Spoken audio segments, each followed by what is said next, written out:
Na kombo na Yesu tolobi nzambe tata akumisama pe azwa na elokumu ona ngolu pe libaku monene apesi biso to ya lisusu liboso na bino votre bien-aimé le frère prophète Jérémie Ntsakanda oyo azana bino et longo na nzela ya ligne. Nzambe, au nom de Jésus, nous te remettons ces bons moments. Nous voulons que tu ouvres notre intelligence et que tu nous donnes l'esprit de l'explication, afin que nous donnons exactement sens à cette écriture que nous partageons avec ton peuple partout dans le monde. Au nom de Jésus-Christ de Nazareth. Amen. Ok, nkolo akomisa mambote na bino sokozolanda biso ba papa ba mama bilenge pe bana tokanisaki kopesa mbote na bandeko na bango na mboka ya Luanda awa na Angola na ba province nyonso na RDC na Afrique du Sud na Afrique en général kopesa mbote na bandeko baza na Europe bandeko baza na Asie bandeko bazwami na Océanie bandeko bazwami na continent d'Amérique et particulièrement bandeko baza na Brésil, bandeko baza na États-Unis, tokanti aussi au baza na Canada. Topesi mbote na bandeko wala bisa partir ya tango oyo na kati ya compagnie monene, entreprise monene na Super Soba oyo tokuta kuna supermarché Super Sobeza, tokuta résidentiel Socel, pe tokuta snack bar Socel, activité nyonso eza penza disposé kuna mbote na bino nyonso ndenge bolandaka biso pesa biso confiance et aussi na intérêt bo accordaka pona makambo oyo. Ok, bien aimé dans le Seigneur, tozana termina biso tozoko sololana biso eza question. Donc eza sujet moko oyo et suscité encore un grand débat makasi nde na lisungia molimo musantu toko mekako limbola toko répondre na ba question ba tupeto avancer un peu na matia na biso. Tozo répondre na o etali vaccination COVID-19. Est-ce que ezali la marque 666 nde yangwana motuna na biso vaccin ya COVID-19 ya maladie ya coronavirus. Est-ce que ezali marque 666, ezali marque de la bête, est-ce que ezali le nom de la bête, ezali accomplissement ya prophétie oyo ou non? Nalingaki ya mboto banda elongo na bandeko nyonso to tanga likomi moko eza base makasi makambo to lobela. Hein, tous à la pré ba te poser ki ba question. Écriture moko eza telema base. Tozana 2 Thessaloniciens chapitre 2 les versets 4 pe totanga sous verset 5 qui non verset 8e. Apparemment verset on a commis en moté na bat bazolanda en direct nde yango na bandi kotanga nano yango. Bible l'adversaire qui s'élève au-dessus de tout ce qu'on appelle Dieu ou de ce qu'on adore, il va jusqu'à s'asseoir dans le temple de Dieu, se proclamant lui-même Dieu. Adversaire ou a telemelaka nyonso et salamaka pona nzambe ton nyonso qui s'appelle Dieu, donc c'est-à-dire l'adversaire de Dieu. Ceux qui battent d'accord que Christ Jésus c'est notre Dieu. C'est que adversaire a telemelaka ou c'est-à-dire adversaire de la Christ. Or, antichrist, mo oyo, est là ici l'adversaire de Christ. C'est-à-dire celui qui est contre Christ. Pourtant, vous avez marque de la bête et kokisama. C'est comme si les gens attendent l'antichrist. Et tout aussi, mais jamais marque de la bête sans pourtant l'antichrist. Kola pambola biso. Oya telemelaka makambo nzambe po antichrist aza motelemeli nkolo Yesu. Yamba zo benge antichrist. Arabaki on ko na ombre, tout le monde ba antichrist bazala et belé. mais lengana ko tanda ko ya David pona bimisa antichrist mo bataka kamingi te kuna lokola Adonija. Adonija ye a précipité makambo. Adonija zaki aussi mwana ya David. Mais a mi komisi roi a mi pesi gloire o ezalaki ya yete. Adonija awa aozwa forme ya kozala contre Salomon. To ba Christian raison na gloire na yepe a tia reine de paix.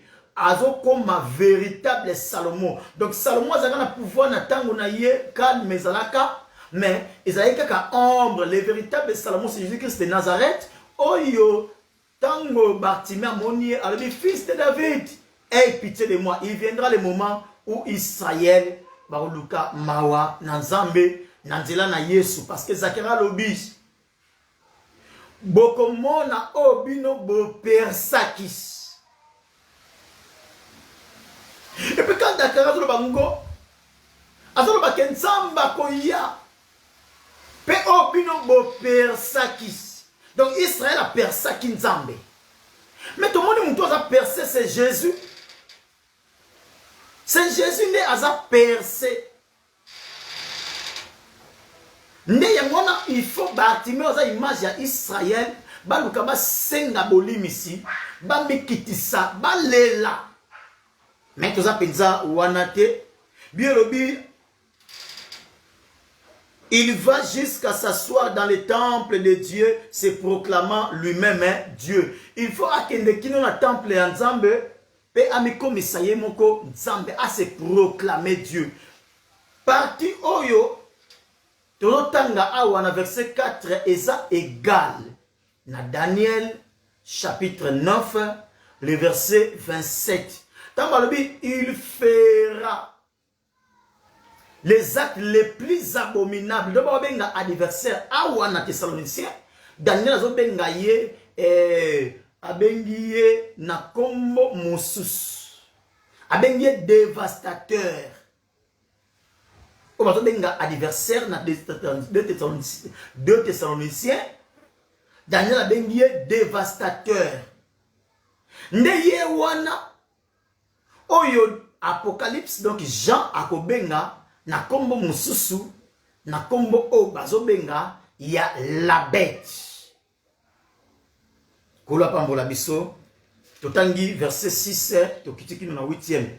Et maintenant vous savez ce qui le retient, afin qu'il ne paraisse qu'en son temps. Siko boyebi oezo kangaye pour apparaître kaka na tango na ye. Ah bi bezo bela likambu ya temps, il est question de temps. Tozo boya batia bande comme sou bazo théâtre, il prêche bien. Mais la vie chrétienne, ton ministère, ce qui n'a saboté, ton a négligé, domaine, il y a prophétie biblique, et c'est Bominga. Apôtre Paul Aloba Kiboye, tant que il y a, pour peuple à comprendre biso, pour tous la utile pas à peuple, pour toi apporter quelque chose d'importance et pas à peuple, apôtre Paul Aloba qui, il faut nater na pas la connaissance, na prophétie, na révélation, na doctrine. Et ce qui m'a dit afin de kaka na marche wana ya doctrine, afin de kaka na marche ya connaissance, to asimindambu ya révélation. À cause de la difficulté à placer makambu na temps. Parce que côté la prophétie, n'est rien d'autre que d'une manière simple, bah de comme si bah yo quand on a le belango, et ça. Nous avons sa révélation dans l'écriture, nous avons décelé la pensée cachée de l'écriture, pe naibiko sitiango dans le temps. Na moment o yaya nanga ndeko nanga musala nzambo zolandanga to komi na likambu ya temps. Le temps est là déjà. Mais connaissance à temps sikoyo. Ndeko sunga. Peuple a la connaissance y a temps. Nous avons la capacité d'agir avec fermeté. Les bassales ensemble, nous sommes appelés, il y a la connaissance il y a temps. Nous sommes appelés, il y a la connaissance il y a temps. Il y a un moment où il y a À comprendre des temps où des fois bah il va comprendre quitter. À comprendre des temps où des fois bah sacrificateur, bah souverain sacrificateur, bah sadducéen, bah pharisien, bah comprendre quitter. Mais moi il va comprendre en haut. Avec point nous allons bah boyo on a ça les sumo. Mais il était asa innocent. Moi il va continuer dans le bitan on kozonga nabo kondi na yo. Jésus-Christ soit kenda kozonga. Il va Acte chapitre 1. Sortant à partir verset 10e. Au moins, que Christ a mati au nenga ke nenge pe akozonga. Jésus-Christ reviendra. Il n'est pas encore revenu. Jésus-Christ reviendra certainement.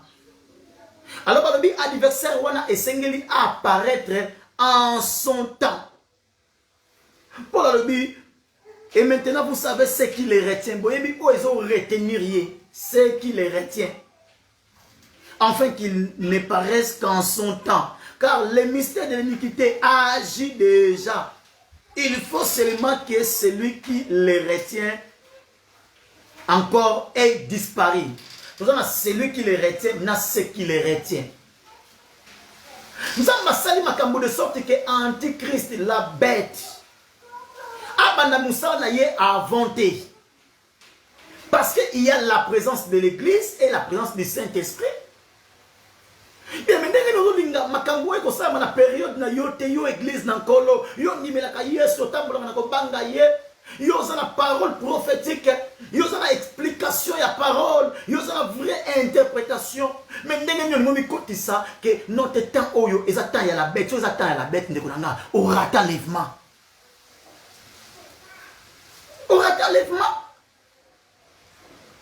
il faut que ce qui le retient ait disparu. Hein? Il y a un moment où on confirme au monde avec ces oyo des fois, s'il vous plaît. Nous ne sommes pas venus corriger quelqu'un parce qu'il on est en train d'apprendre. Mais au moment Ésaïe chapitre 26, verset 20 et 21, je ne sais pas moi.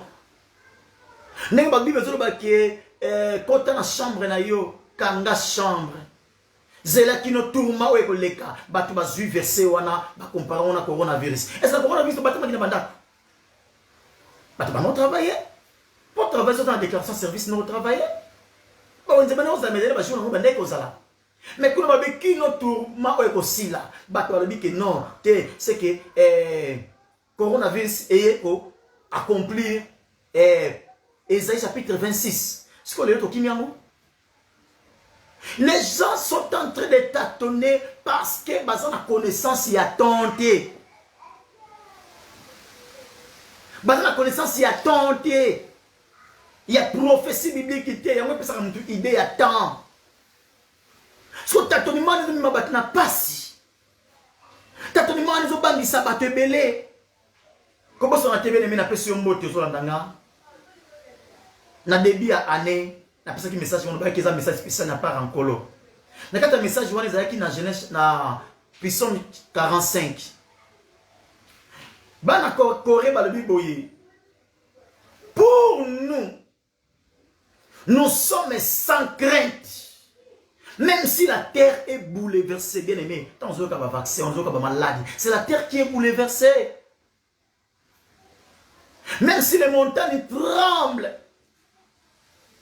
Même si la mer et bandi ko s'agite to bimisa fulu fulu to ko banga te tamba benga mer awa ko zongo ko la maika te tamba zo benga la terre za bouleversée ko zonga bongo te mutu pas à la terre il a été tiré de la terre ko zonga bongo te ko la pangola biso vraiment to landa ceux qui posent la question sont me poser comment wana eza mabete hein to ça en direct maman na WhatsApp. Nous avons aussi en direct na Facebook. Bien-aimés dans le Seigneur, le Seigneur te zonga na makomi to yekola. To yekola. On remarque que ba Christ ba non ton samay na tangu ya Eli. Tangu Eli nga pesa offrande ba Christ ezala 4. Ezala 3, ezala 4. Ce que ba te belé na lelo l'évangile nga tambola kaka na langage moko doctrinal. Langage moko connaissance, langage moko révélation à ceux qui wana. Pe révélation mona ka ndam, c'est comme révélation makasi a douter nango. Maintenant, quand il y a une bande de la mokili, il y a un fleuve dans le jardin. Et il y a un fleuve, le fleuve va séparer na 4 bras, na 4 étapes, na 4 fleuves. Et chaque fleuve, il y a un rôle, il y a arroser ma belle pour séduction pour tâter. Alors, moi, je dis que tant que vous avez connu que n'a pas yéba qui tant, que Christ a qu'à songa. Tant voyez, ils ont voté à Keima ko songa. Même à Kufina ngane kulus, puisqu'on matin kulus au bikata au kita soutien au kufa. Même ça matin ngane kulus, mais Christ est oish. À kozonga. À kozonga. Si koyo ababina biso où ils ont retenir yé pour apparaître dans tanaye, on parle de ce qui les retient et celui qui les retient. Présence de l'église au retenir. Parce que tant que l'autre est dans mon kili, il a fallu le l'autre, bon si mandé, tant ya passi, makasi et banda. Moïse a pas permettre que tant ya passi makasi ya bitumba ou koleka na Égypte, moi c'est fera image de l'église a participé. Quand tu Bible lobby, ce qui monte à Bundi bitumba, à la loi et à Moïse. Après que Bunda, soit Bundi bitumba, à Bunda bitumba, toi ça monte à guerre. Ce qui a bali, après que Bunda bitumba, te avant Bunda bitumba, fois c'est la haine à Fanda. Jamais bali si comme maman qui va le bitumba, Christ a bali bison à croix. Après que Bunda te, y'a un petit ta oyo. Mais pour Moïse, il a bunda, il a sauvé, il a délivré. Il a fallu Moïse oyo a écarté dans ses forats. Ses forats, écoutez, Moïse qui s'y va quatre ici main rouge. Jétro a osé image à Saint-Esprit. Après la Moïse, après la Moïse, ses forats. Alors ses forats et moi c'est yo. Après main rouge. Oh main rouge ça image à Armageddon, mais pas beaucoup ça antichrist. Il peut y avoir quoi antichrist. Ne ce qu'antichrist a quoi tant habituellement ce sili, ne si ma église comme épouse, Séphora la femme de Moïse aïe. Pourquoi? Parce que tant il y a des airs prophétiquement parlant, tu expliques en peut aussi le coup la reine millénaire. Le coup la reine millénaire bien aimé. Moïse n'a jamais na Séphora pembeni. Antichrist, l'adversaire. Il fallait ça déjà Moussala Naye. Mais eux, ils ont kangaye. Ils ont parce qu'il y a la présence de l'église, mais aussi la présence du Saint-Esprit. Nous avons permettre de au monde à passer ou à makasi. Ou la pambola yo servante en Zambé reine. Nous avons permettre tout le monde à passer à makasi. Dieu ne permettra jamais à permettre en otage. Tu n'es pas n'importe qui. Au milieu de valeur, na yote pas en colo. Ota oyo ezata o balma ki batik lanzete un na ya grâce. Bata so botambo mate. Tango ya ngoyo. Ok, na continuer texte na makambo ya kolobeza mais belé makasi car le mystère de l'iniquité agit déjà. Il faut seulement que ce qui les retient. Mystère de l'iniquité siko bato ba confondre ngo na musala ya impie. Iniquité, ça m'a avant sortie, avant délivrance, avant enlèvement. Nous avons placé les choses. Iniquité, ça m'a avant. Bibi, tango Israël, bazaki na boumbu na Égypte. Nous avons appelé ça déjà promesse kala et pas Abraham. En dans Genèse chapitre 15. Nous avons dit tango iniquité et kokola makas. Même na ko délivrer peuple nanga. Tant que ma belle comme ma casse ma belle on est à société. Tout le monde a déjà les autres bas na bas baba na mibali makambu ma be ma casse na mokili bat babo mana batana ba poison makambu bela ma be on a passé le temps pour le la iniquité. Mais Bible le na biso na épître que toute iniquité est un péché. C'est-à-dire tant que péché kokola nenzambe akoyasi koyo Kolongola. Oh, ya ye peuple. Même Jacob, tant qu'il m'a dit côté qui m'a cassé dans quoi Laban. N'enzamba eko longo la peuple na ye. Ndebi obi que Jacob azwa ba pate na ye, azwa libota na ye, ba kima mangu. Enlèvement vous allez ko pressé. Tant vous na Sodome et Gomorre, iniquité kotima kasi kuna nzamba obi na yoki mabe a Sodome na Gomorre, na moni mabe na bango. Yango na keikuna. Donc nzambe fa longola liboso église kozala te. Église kozala te. J'aimerais na profiter de répondre à la question de Oyo, à tout kinga alobi boye, mais église pesa aussi image ya Israël. Oui, église ça Israël ya molimo. Mais dans ma Bible les témoins bakoya pe semaine ya suka Israël ya mwanto benga semaine à Daniel. Na nga mana kota mingi te na calendrier Daniel to na 70 semaines parce que et comme ma biso musika makas.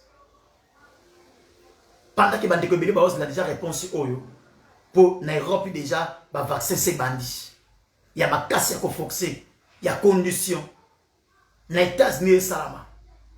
Ne comme moi seul dans le lobby na Washington, à la biso aux États-Unis n'est pas na biso pas être aux ans. Ba ko ya dire ba na tsa biso lobby, papa lobby nini.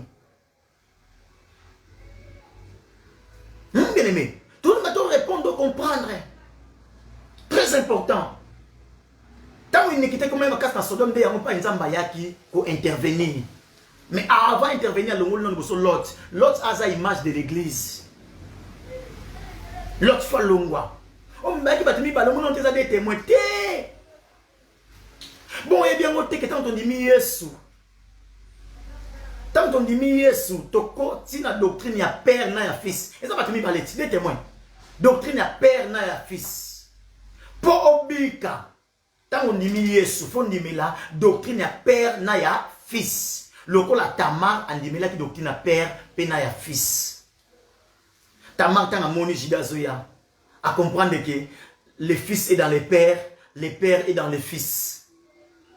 Ce qu'on dit mais la Christ y a Dieu le père obikate. Ce qu'on dit mais la tenza metata y a Yesu Masio obikate Christ dans le binas Philippe. C'est lui qui m'a vu, a vu le Père, car moi et mon Père nous sommes un. Faut dire mais la doctrine il y a Père, il y a Fils.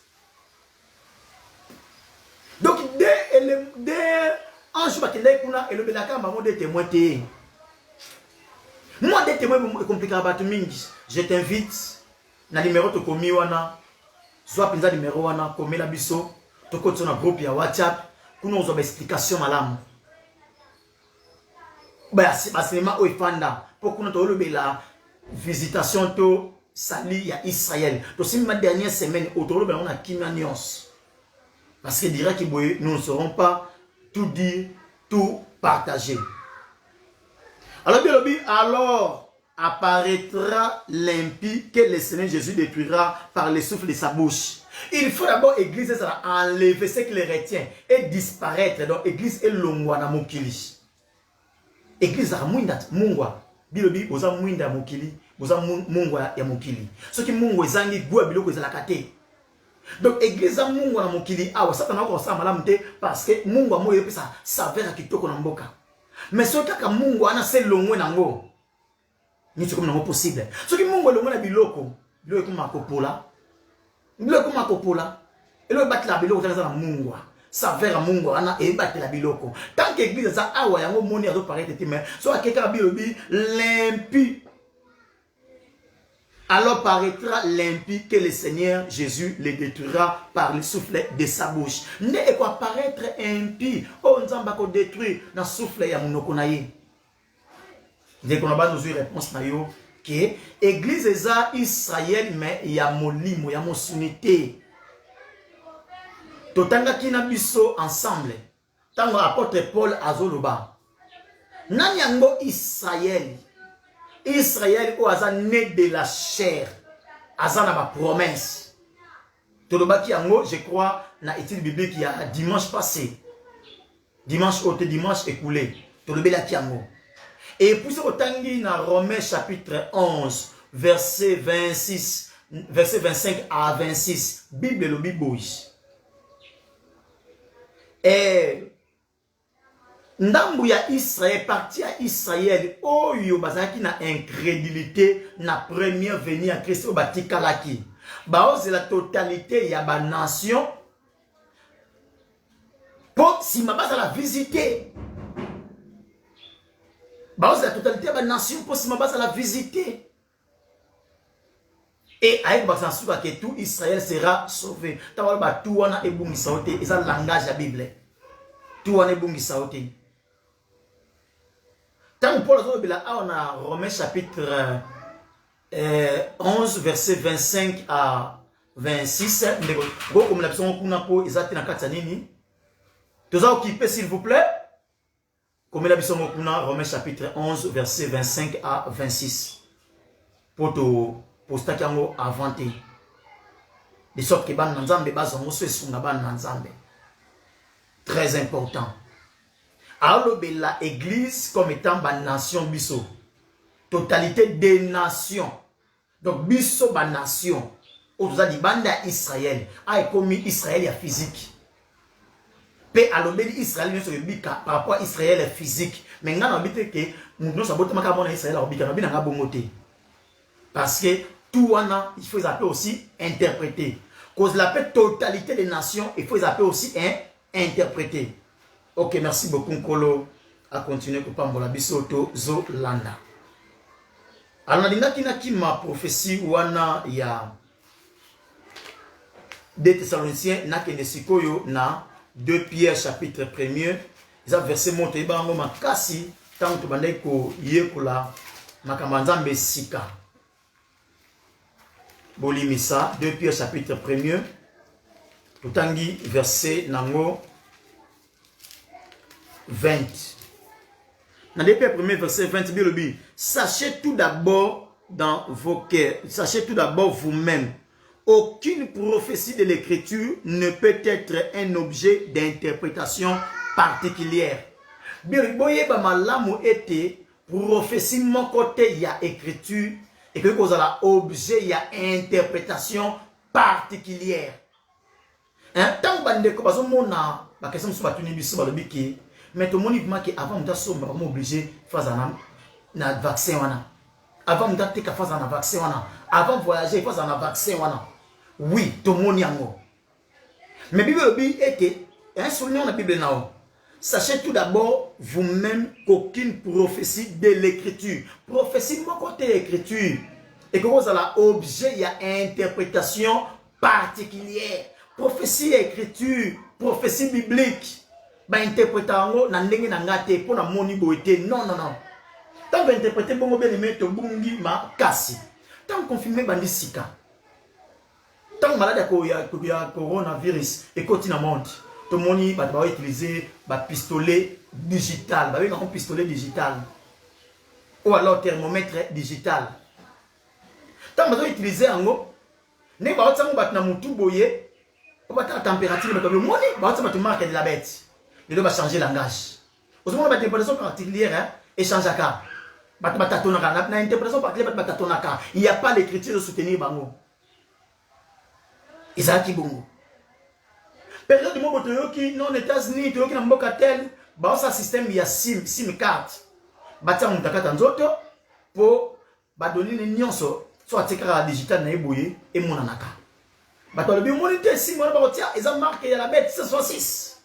Les gens sont en train de tâtonner 166 na bande koloba et ça pour attendre à sauter. À moins que vous ratez l'enlèvement. Sans croire le kolanga. Parce que Paul a dit la biso habitude wana. Tant Paul a zalaki na mokina nzoto, abande ko croire ba non, ba kufi ba ko sekwa premièrement et nous qui serons vivants. Biso to za nabo moyo. Nous devons croire à l'enlèvement. Parce que l'enlèvement lui, Jésus-Christ revient bientôt. Bientôt, il a ça vite. Nas la remarque, on a vite. C'est que dans le matin, que tu as là, tu as lobby. Il y a un moment pour le banner au loba. Ce qui peut permettre tout le monde à ressources. Pourtant, sous, tu peux tenir le lot si matin au Christ aïe. Et il dépend de qui. Et dépend de qui. Alors, prophétie de l'écriture, et que vous avez objet, il y a interprétation particulière. Le quoi dans mon aboyement, mon amoni, c'est que ça yango. C'est que tu une interprétation particulière. Alors, dans la classe, tu as parce que tu as aussi. Tu as herméneutique. Oh, bah, tu peux pas voir. Na bato bazo que betsa mitema bato na rambuya vaccin wana eza coronavirus eza soki 666 bango bazo herméneutique oyo. Bazo herméneutique oyo. Mais tu pour na herméneutique ba benga interprétation particulière. Ba cause interprétation particulière 1. Eza ba faux prédicateur. Oh Satan zo kotsa na mokili. Voir 2 Corinthiens chapitre 11 verset 14 à 15. Satan mi komisaka lokola ange de lumière pe ba ministre na ye lokola ba ange ya justice. Donc Satan a pas trop introduit ba ministre na ye na mokili. Maintenant bazoya son a image lokola ya première saut ya cheval blanc. Tant moni couleur blanc, vous comprendre que eza ya ennemi, eza ya diable. Et deuxièmement, eza bataille au baza établi pas une ensemble, mais baza na ignorance, pe baza na incompréhension ya ba écriture. Nzamba pona na yeye, baza na ignorance, pe baza na incompréhension ya ba écriture. Ya na lobaki dernièrement, na lobaki le dimanche. Bien aimé, nous sommes appelés à quoi apprendre. Dans ce pays, tant que nous avons commencé Apollos, alors un homme éloquent, on a un. Azamuntu azaki versé dans les Écritures, hein, azaki versé dans quatre makomi. Et troisièmement, biologie tant azoteya, abandai ko type sa sens exactement Écriture. Les autres déformés sans Écriture ma casse. Eza passe, eza mawa. To pesa bandimi passe, mais na bide ko banga te. Merci beaucoup, bravo. Ko banga te. Ko banga te, tu n'es pas n'importe qui yo ndimeli Yesu Masia. Makambo ko koma na tamu yo zate. Na tamu yo zate. Et troisièmement, eza esprit de l'erreur. Esprit de l'erreur peut ma batou ba interpréter ma bé. On a évité litia o bangisi wana ebungisi wana eningisi wana euti wapi ndeko nanga balobi penza nga na osimba te. Est-ce que vaccin wana eza na ba erreur parce que je ne suis pas scientifique. Naza monganga te, naza pharmacien te, naza technicien labo te. Et dépend de la mboka na yo, il y a des débats qui passent à la télé. Télé za ka pour la nouvelle télé, télé za ka pour la film action té, pour la catchité. Là n'a pas aussi d'information, là n'a pas aussi d'émission, là n'a pas aussi de débat. Ba to bazo boyango, on na ba opesa nini? Na ba homme scientifique, ba raison na bango nini? Ba to bazo dimango, ba raison na bango nini? La ndango. Ça nous sera difficile, il y a quoi expliquer nyonso comme yo moko médecin, nzoto, yo moko boité. Na tika na parole. Ko le smasia pambola biso. Shalom libota na nzambe tolanda biso. Alors nazonga muke na Daniel pour batu bazwa idée. Deutéronome kuna na simbia monte Deutéronome avec sa base. So tangi yo moka jo monike. Nzamba lobaka maloba na ye. Tiango lokola caché na loboko. Tiango lokola caché na mbunzu. Tiango lokola caché na porte na yo. Sikoto nzamba lobima na ibongo. Babeta abso na banzambe lokola caché na mbutu. Babeta na loboko. Deutéronome na combien? Deutéronome chapitre 6. Verset 6 à 9. Ils sont clairs, on est ici ma solo. Il y a un moment où on est comme un verset. Tanga na yopa yosa. Tout si maintenant Daniel, chapitre 9. Et vous allez moi pas si merci pour tes bisous. Donc il peut déjà en souka. Ah, mambo manzambi ngolo mena yaya. Daniel chapitre 9. On va quitter autant verset 26 na verset 27. Dans le verset 26, le boye. Je m'excuse. Après les 62 semaines, le Messie sera retranché, il n'y aura pas de successeur. Le peuple, après 62 semaines, tout ça, 70 semaines de Daniel. Comment on n'a pas une 70 semaines de Daniel. Donc 70 semaines à Daniel pour nous autres et pas à Babège. Dans 70 semaines à Daniel, 7 semaines il y a c'est l'équipe. À partir du verset 24 et verset 25, 7 semaines est l'équipe déjà. Si ma deuxième partie dans 70 semaines. Si quoi ange arrive à Daniel, après 62 semaines, un ou un sera retranché. Ce qui ont retranché à 62 semaines, là, ici, a retranché dans 69 semaines. Il faut compter 7 à Liboso, plus 62 et plus 69. Dans la 69e semaine, le Messie a retranché. Donc la mort à Christ, il a retranchement, il y a Messie. Pe à cause de la successeur, soit qui est dans la successeur. Mais la bête antichrist, il y a comme successeur, il y a Yesu. Il y a comme la remplacer à Yesu. Il y a un truc qui est na ekoti andekoana. Na ekoti, il y a numéro 1 église wana. Nde bakomaka vicarius Philidei. Bakomango na romain. Chiffre bakomaka na romain na betango et puis ça a calculé penza 666. Et là ici les remplaçants de Messie, tous les remplaçants des fils de Dieu. Voilà les remplaçants des fils de Dieu. Donc on est fils de Dieu, Aza na remplaçanté. Je suis très à l'aise comme on a battu baza en direct. Et surtout ma sœur Irène, tokola na bango, na moi des ordres de mususu, tout ça, mais les autres simbi le loba, kola za malamu, kola transforma bateau, kola bongo la bateau. Tout me la carte en colo. Très important. Alors 60 semaines plus 69, plus 60 semaines plus 7 et plus 69. Donc 69e semaine, ils attendent au Messie à retranché. Ce que tu as comme la 69e semaine, ce qu'on a encore écrit malam. Le peuple d'un chef viendra, détruira la ville et les sanctuaires. Le peuple d'un chef viendra et détruira la ville et les sanctuaires. On va bien le peuple d'un chef awa. Nous avons si maintenant cours ya histoire d'école primaire. Ba ebisa biso.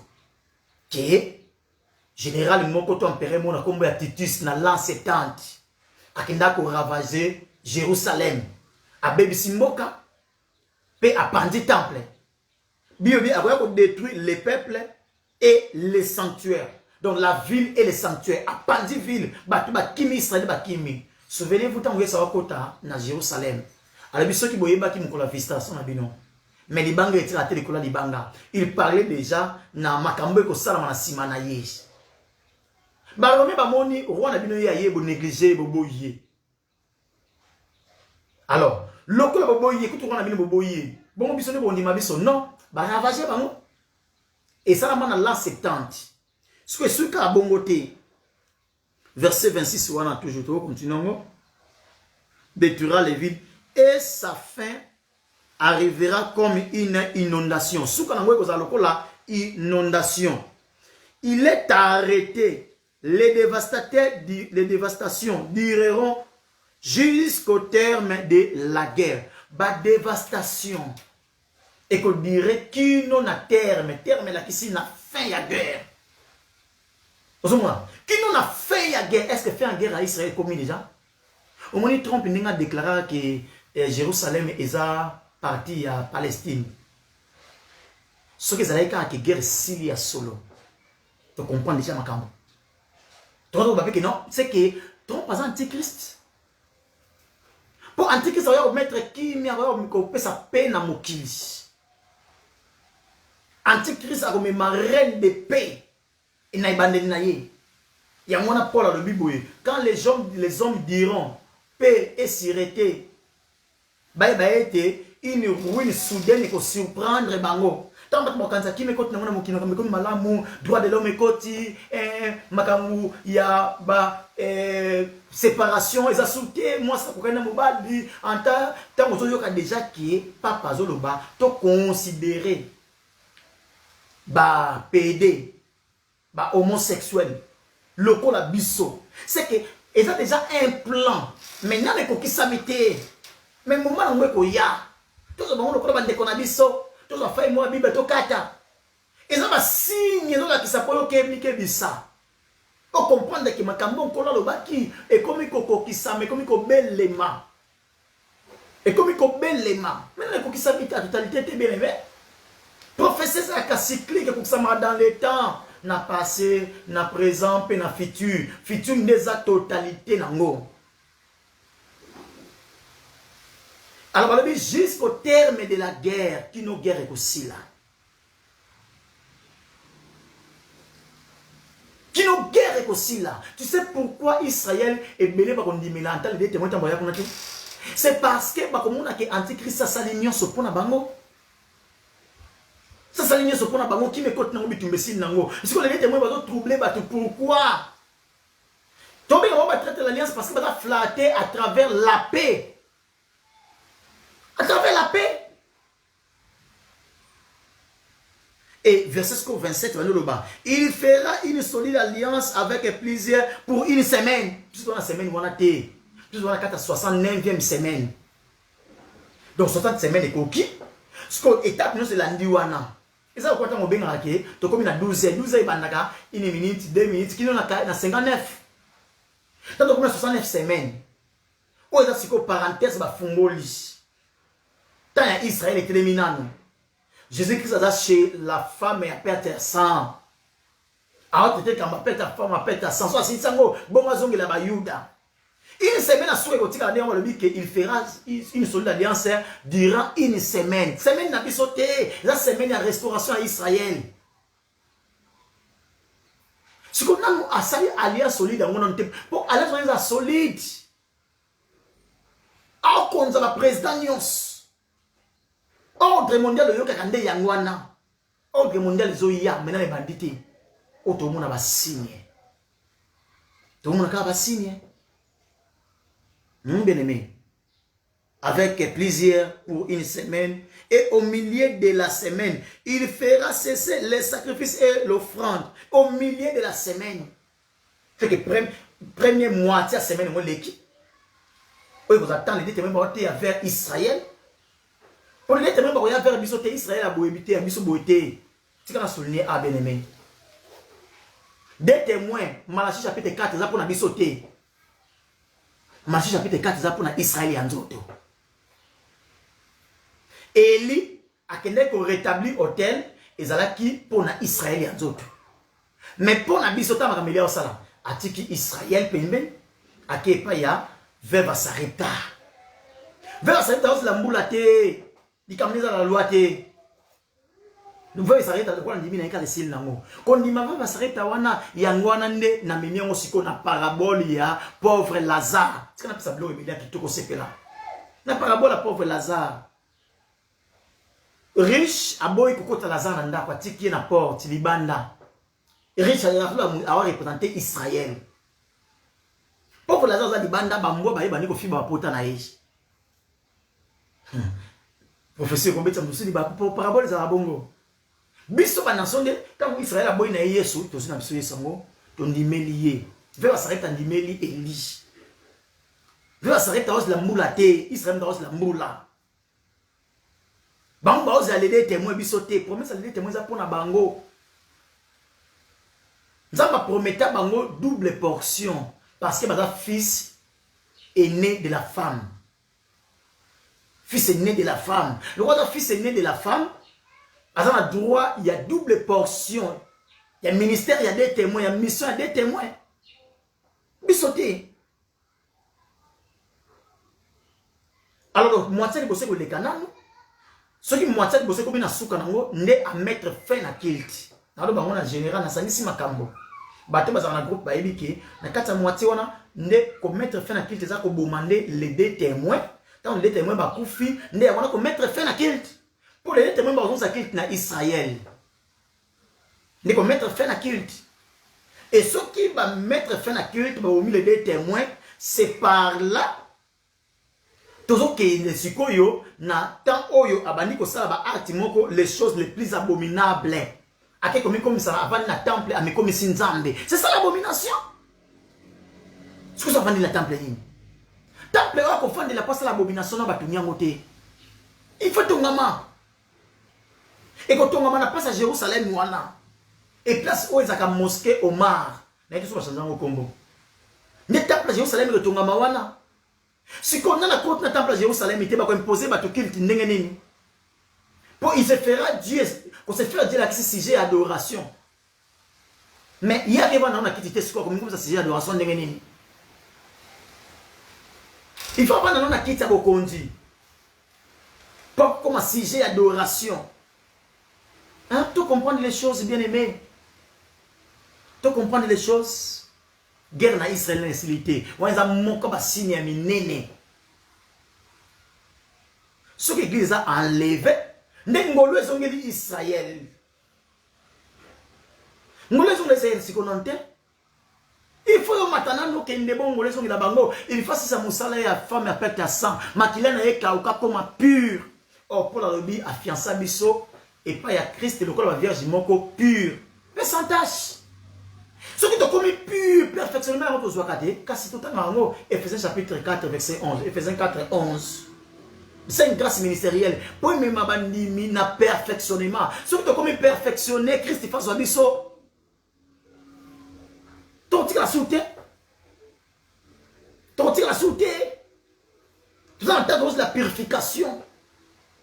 Purification totale à travers la parole. Nous sommes purifiés par la parole. On va rater, nous allons purifier à travers la purifier à travers la grande tribulation. Grande tribulation, c'est tant que moto et ma casse. Na ombre trobaki, tant que chauffer moto et à Babylone.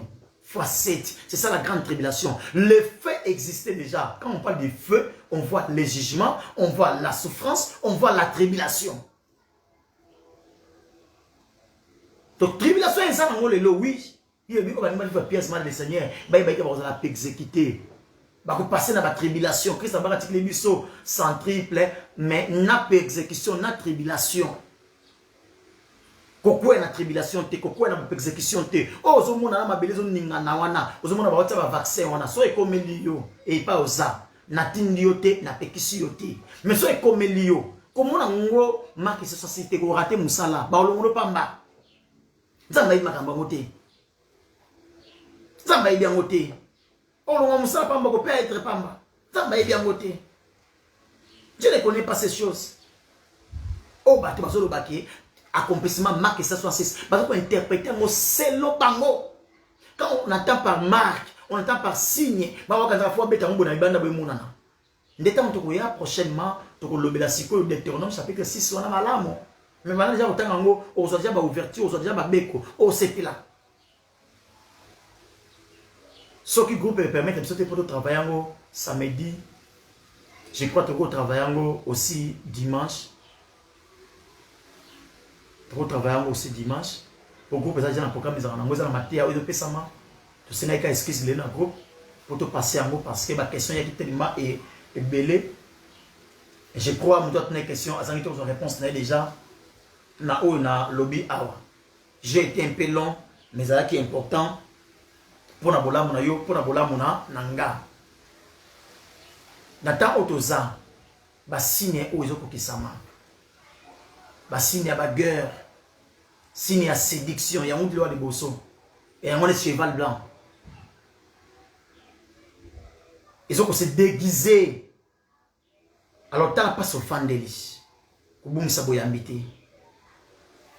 Enlèvement est à mitité, est à réalité et aux ala. Enlèvement c'est comparable à la moisson. Donc bah il faut moissonner au ballon à qui.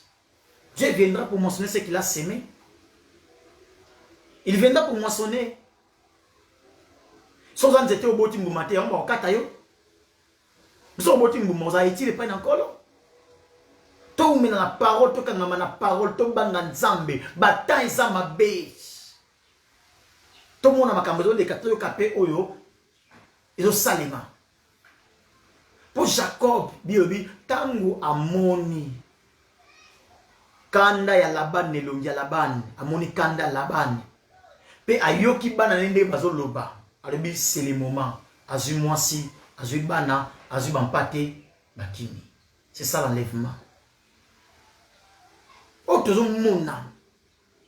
Et ça va si ils ont la sadia qui tango ekoki, il y a fait à grâce et pas y a ba nation. Pe ouverture à grâce pour na Israël. Donc Israël tanga ofungu la bango grâce, na ba tribulation et ma kasi malamona tawana. Ko la pambolo pa osala ndibiso. Sur les questions allées continuer à poser. Vraiment, sur les questions de malade, dans le guérison, Nzambe contre la santé au nom de Jésus.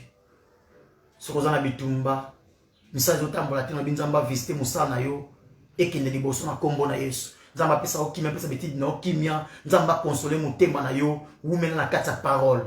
Nzambo antondimela.